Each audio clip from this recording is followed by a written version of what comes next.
Ninth chapter. Dr. Lanyon's narrative. On the 9th of January, now 4 days ago, I received by the evening delivery a registered envelope addressed in the hand of my colleague and old school companion Henry Jekyll. I was a good deal surprised by this, for we were by no means in the habit of correspondence. I had seen the man, dined with him, indeed, the night before, and I could imagine nothing in our intercourse that should justify formality of registration. The contents increased my wonder, for this is how the letter ran. 10th December. Dear Lanyon, you are one of my oldest friends, and although we may have differed at times on scientific questions, I cannot remember, at least on my side, any break in your affection. There was never a day when, if you had said to me, Jekyll, my life, my honour, my reason depend upon you, I would not have sacrificed my left hand to help you. Lanyon, my life, my honour, my reason are all at your mercy. If you fail me tonight, I am lost.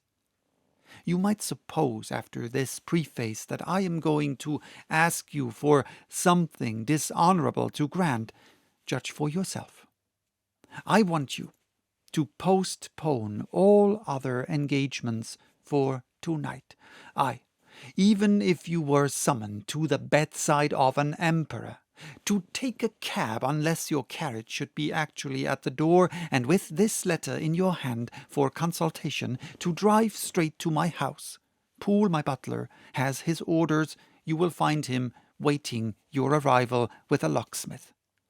The door of my cabinet is then to be forced, and you are to go in alone, to open the glazed press, letter E, on the left hand, breaking the lock if it be shut, and to draw out, with all its contents as they stand, the fourth drawer from the top, or, which is the same thing, the third from the bottom. In my extreme distress of mind, I have a morbid fear of misdirecting you, but even if I am in error, you may know the right drawer by its contents, some powders, a file, and a paper book. This drawer I beg you to carry back with you to Cavendish Square, exactly as it stands. That is the first part of the service. Now for the second. You should be back, if you set out at once on the receipt of this, long before midnight. But I will leave you that amount of margin, not only in the fear of one of those obstacles that can neither be prevented nor foreseen, but because an hour when your servants are in bed is to be preferred for what will then remain to do. At midnight, then, I have to ask you to be alone in your consulting room, to admit with your own hand into the house a man who will present himself in my name, and to place in his hands the drawer that you will have brought with you from my cabinet. Then you will have played your part and earned my gratitude completely.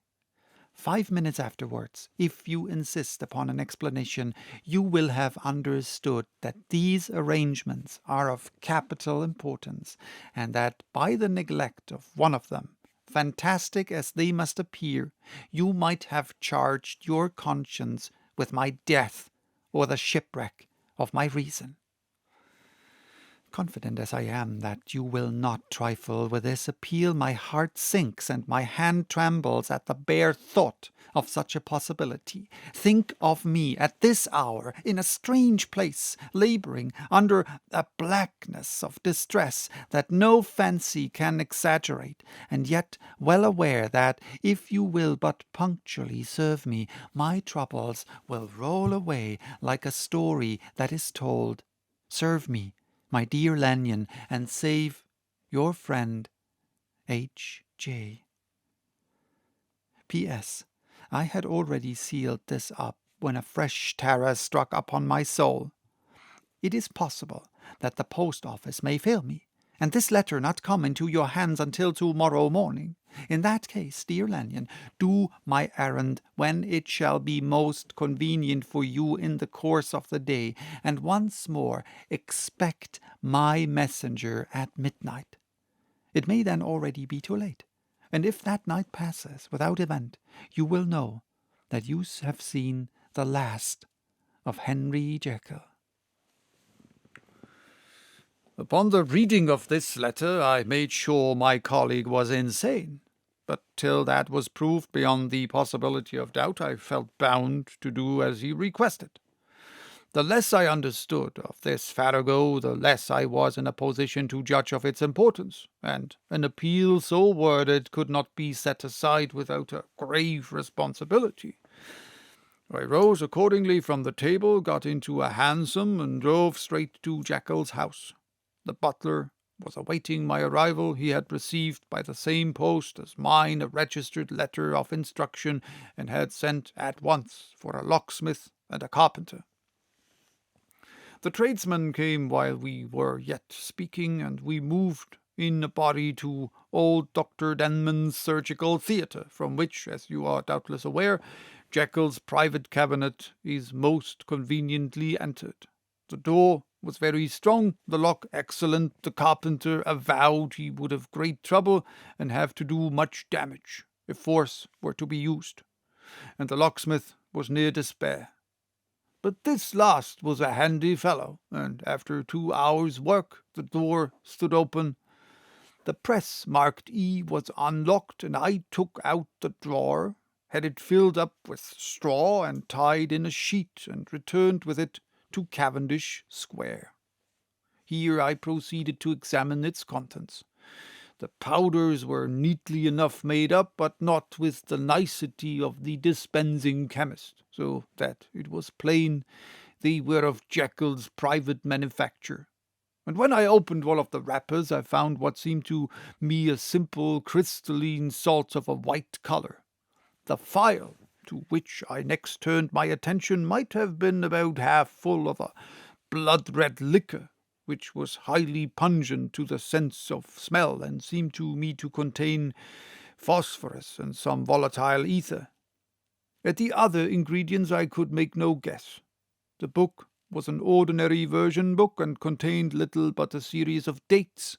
These covered a period of many years, but I observed that the entry ceased nearly a year ago, and quite abruptly. Here and there a brief remark was appended to a date, usually no more than a single word, double, occurring perhaps 6 times in a total of several hundred entries, and once very early in the list, and followed by several marks of exclamation, total failure. All this, though it whetted my curiosity, told me little that was definite. Here were a phial of some salt, and the record of a series of experiments that had led, like too many of Jekyll's investigations, to no end of practical usefulness. How could the presence of these articles in my house affect either the honour, the sanity, or the life of my flighty colleague? If his messenger could go to one place, why could he not go to another? And even granting some impediment, why was this gentleman to be received by me in secret? The more I reflected, the more convinced I grew that I was dealing with a case of cerebral disease, and though I dismissed my servants to bed, I loaded an old revolver that I might be found in some posture of self-defense. So I will stop for today. Bye-bye. Till next time with the second part of this chapter.